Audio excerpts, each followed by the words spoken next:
Hello everyone, welcome to my channel. Please subscribe and keep watching more details. Bold and the Beautiful. Brooke triumphs as Taylor's altar heartbreak looms. Bold and the Beautiful sees Taylor Hayes, Rebecca Budig, blissfully happy now that Ridge Forrester, Thorsten K., said he wants to be her husband, and he put that recycled ring back on her finger.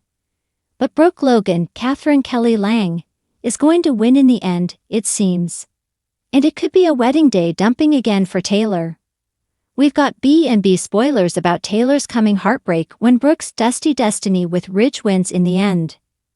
So right now, Taylor is on cloud 9 because Ridge happily accepted her proposal. It was pretty wild with Nick Marone, Jack Wagner, sitting there eavesdropping on their special moment. You know, Taylor wants to put their family back together, and Ridge told her he's so in love with her. He said, Taylor makes everything better, and the engagement ring should have been on her finger all along.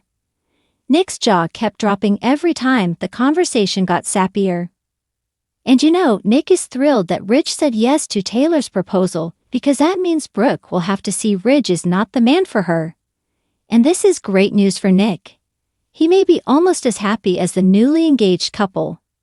I'm surprised he hasn't sent champagne over and said Mazel Tov. You know, at the same time Taylor and Ridge were getting engaged, Brooke was spouting sheer nonsense at her sister Katie Logan, Heather Tom, about how what Ridge and Taylor have isn't real. It is real. May not be real permanent, but it's real. And in Brooke's mind, she thinks Taylor and Ridge feel a sense of obligation to each other.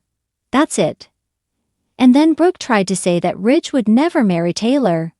And good old Katie wrote Brooke a reality check and reminded her sister that Ridge walked down the aisle with Taylor and married her a couple of times. They had 3 kids together. There is something there. It may not be destiny, but there's something there. So Katie is way more right than she realizes. And although Brooke didn't want to hear it, Katie said she does not think that Brooke's going to get her reunion with Ridge. She wants Brooke to face that Ridge is committed to Taylor. And you know, Brooke continued on with the thing about how she and Ridge are destined to be together. He wants her. He doesn't want Taylor. But even after all of Katie's trying to talk sense to her, it didn't work. And she's very certain about this. And then Brooke gets a rude awakening first from Nick and then from Ridge. So it's going to be a real emotional face slap for Brooke when Nick says he overheard Taylor propose to Ridge and he said yes. Later, Ridge will confirm what Nick already spilled and tells Brooke that he is engaged to Taylor. They are getting married. So Brooke's at the point where she's going to have to probably accept what Katie's saying, what Nick's saying, what Ridge himself is saying, and that they're done and she needs to move on. So with Taylor getting this win, you know, Brooke's probably going to be a lot more receptive when Nick tries to romance her. Jack Wagner did some interviews about his comeback to Bold. And he said that Nick's going to help Brooke realize that her dynamic with Ridge is toxic and that she could have a happily ever after with Nick instead. So they may jump right into things. I mean, Ridge has no problem bouncing from breakup right into somebody else's bed. And you know, Ridge broke up with Brooke several months ago. So her moving instantly on with Nick isn't as tacky of a thing like when Ridge did it when he basically started hooking up with Taylor, even before he made the split totally official with Brooke. And it's not the first time Ridge has done Brooke that exact way. We saw that before with the whole pine cone thing. But despite saying yes to Taylor's proposal, still doesn't like seeing Brooke with Nick. The brothers just do not like each other. Ridge can't stand the guy, says he never will. Nick's got zero respect for Ridge and especially doesn't like the way he treats Brooke. So, at the moment, Ridge seems happy, he's acting happy, he's saying he's happy. He says he's head over heels for Taylor. And at the same time though, he's still going to be telling Brooke she should stay away from Nick. So, for a while it will look like Ridge is going to be with Taylor and all those Brooke and Ridge you know. The bridge shippers are going to be a little upset. Brooke is going to think about whether she's got a real future with Nick. But at the same time Jack Wagner was doing those US interviews, Brad Bell was doing Italian interviews in magazines that only publish in Europe.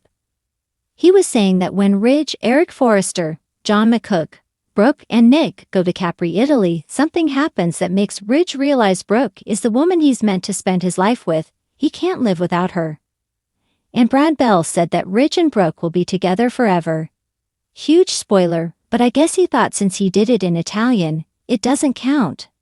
I don't know. So what happens in Italy seems to be some sort of life and death event, where maybe Ridge's life flashes before his eyes. Because there's a photo that somebody got while they were doing the location shoot in Italy. And it looks like Ridge is either diving into the water or falls into the water.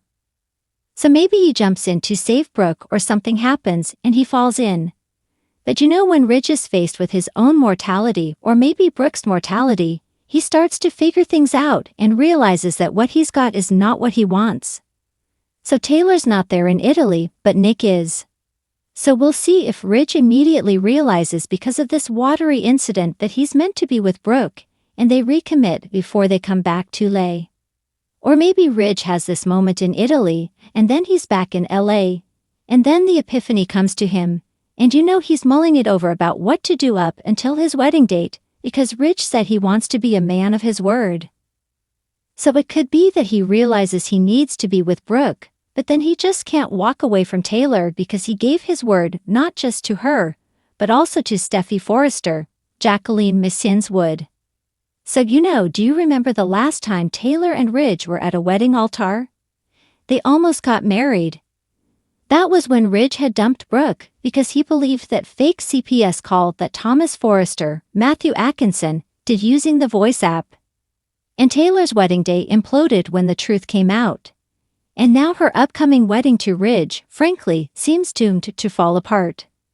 Again, you know, it was Brooke getting dumped because Ridge misunderstood something and he doesn't ever go and ask questions. He just leaps to conclusions and then leaps into another woman's bed. So we'll see if Taylor makes it down the aisle again. And then at the last moment, Ridge can't go through with it. It'd be nice if he did the right thing, and as soon as he realized in Italy that Brooke really is his destiny, that Ridge just, you know, decided to man up and be honest with Taylor. For me at this point, I think Ridge is terrible. I don't care who he marries. I just want him to stick with whoever it is, and I don't want to see Ridge, you know, gray-haired on Social Security with a hip replacement, still bouncing between Brooke and Taylor, and running through a Viagra prescription. That's not the bold and the beautiful future I want. I just want Ridge to pick one and stick with that one. And in this case, based on Brad Bell's interviews with that Italian magazine, it sure looks like Brooke gets her man, and Taylor gets dumped before too long. So, we'll see. And if you know, Ridge comes sniffing back around, Brooke would obviously dump Nick like a rock, even if they are back together at that point. So it'd be nice if Ridge did the right thing and told Taylor the moment he realized that he had second thoughts. I'm sure he's going to try and rationalize breaking Taylor's heart, because he's got to talk about it to Steffi. And if he uses the word destiny, she might punch her dad in the face. As for Taylor, I hope that her broken heart syndrome doesn't come back. I think she should instead try broken car syndrome and give Ridge's sports car the Carrie Underwood treatment. I'd like to see Taylor carve her name into his leather seats, take a Louisville Slugger to both of his headlights, slash a hole in all 4 tires.